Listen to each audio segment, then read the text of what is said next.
நகராட்சியிலேயே குடியில்லாத நபரின் வாழ்வாதாரத்திற்காக விதிகளை மீறி நீர்நிலையை ஆக்கிரமித்து அவசர கதியில் கடைகளை கட்ட நகராட்சி அதிகாரிகள் அனுமதி வழங்கியது ஏன் என்ற கேள்வி எழுந்திருக்கிறது. ராமநாதபுரம் மாவட்டத்தில் போதிய அளவு மழை பெய்யாத நிலையில் மாவட்டத்தின் நீர்நிலைகள் வறண்டு காணப்படுவதோடு குளங்கள் இருந்த இடம் தெரியாமல் போய்விட்டதாக பொதுமக்கள் குமுறும் நிலையில் நகரின் மையப்பகுதியில் உள்ள கிடாவெட்டி ஊரணியின் கரையில் கடை கட்ட வடிவேல் என்பவருக்கு நகராட்சி அதிகாரிகள் அனுமதி வழங்கியதாக கூறப்படுகிறது.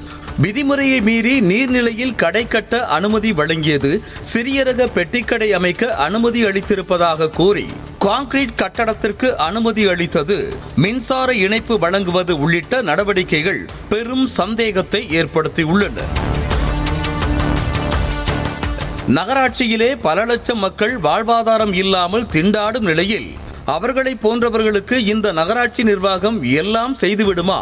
நகராட்சியிலேயே குடியிருக்காமல் பஞ்சாயத்தில் குடியிருக்கும் யாரோ ஒரு தனிநபருக்கு நீர்வழித்தடத்தை ஆக்கிரமித்து வாழ்வாதாரம் ஏற்படுத்த கடை கட்ட அனுமதி வழங்கிய நகராட்சி அதிகாரிகள் அவ்வளவு நியாயவான்களா என அப்பகுதியைச் சேர்ந்த சமூக ஆர்வலர் கேள்வி எழுப்பினார். நகராட்சி பகுதிக்குள்ளே வாழ்வாதாரம் இல்லாமல் லட்சக்கணக்கான பேர் செத்துக்கிட்டு இருக்காங்க. அவங்களுக்கு இந்த நகராட்சி எல்லாம் பண்ணி கொடுத்துருமா? நகராட்சி பகுதியிலே குடியில்லாத ஏதோ ஒரு பஞ்சாயத்தில் குடியிருக்கிறவர் கலெக்டர்கிட்ட மனு கொடுத்தாருன்னு இப்படி நாங்கள் ஏற்பாடு பண்ணி கொடுக்குறோம் அப்படின்னு சொல்கிறது இவங்கெல்லாம் அந்தளவுக்கு ரொம்ப நியாயவான்களா அப்படின்னு தெரியல. மேலும் கட்டப்பட்டு வரும் புதிய பேருந்து நிலையத்தில் ஏதாவது ஒரு கடையை அந்த நபருக்கு ஏற்பாடு செய்து கொடுத்திருக்கலாம். ஆனால் விதிகளை மீறி நீர்பிடிப்பு பகுதியான ஊரணியை ஆக்கிரமித்து கடை கட்ட அனுமதி வழங்கிய நகராட்சி அதிகாரிகள் லாபம் அடைந்திருப்பார்களோ என்ற சந்தேகம் எழுவதாக அவர் பகீர் கிளப்பினார். இப்போ பஸ் ஸ்டாண்டில் புதுசாக ஒரு பஸ் ஸ்டாண்டை இடிச்சிட்டு பஸ் ஸ்டாண்டு கட்டிக்கிட்டு இருக்காங்க. அதில் இருக்கிற கடைகளில் ஏதாவது ஒரு கடையை ஏற்பாடு பண்ணி கொடுத்துருக்கு.